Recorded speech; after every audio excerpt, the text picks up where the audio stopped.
అబ్బబ్బబ్బబ్బ, అబ్బబ్బబ్బబ్బబ్బ, అబ్బబ్బబ్బబ్బ, అబ్బబ్బబ్బబ్బ. యో యో యో యో ఆగ్యా ఆగ్యా ఆగ్యా చెంప పట్టుకొని అబ్బబ్బా అబ్బబ్బా అబ్బబ్బా అంటా వస్తున్నావా?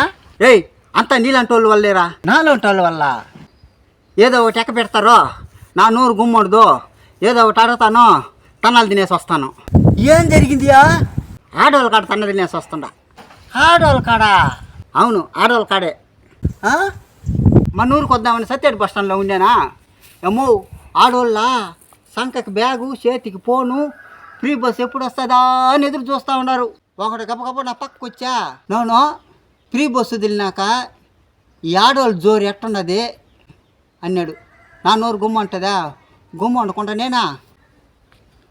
హ్యాండ్ బ్యాగ్ సంకకి సెల్ ఫోన్ చేతికి ఎక్కవే ఫ్రీ బస్సు మనం పోదాం ఆఫీసు.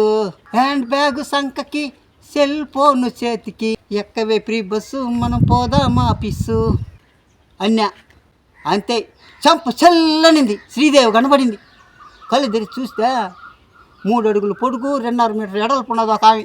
ఏయ్ బస్సు ఒకటే కదా ఫ్రీగా వదిలినారు, హ్యాండ్ బ్యాగు సెల్ ఫోన్ ఎప్పుడు ఇచ్చినారు ఫ్రీగా? అబద్ధాలు కానీ చెప్పినామంటే ఈసారి కొడితే రంబ కనబడుతుంది నీకనింది. ఈసారి కొడితే రంబ కనబడుతుంది నీకనింది.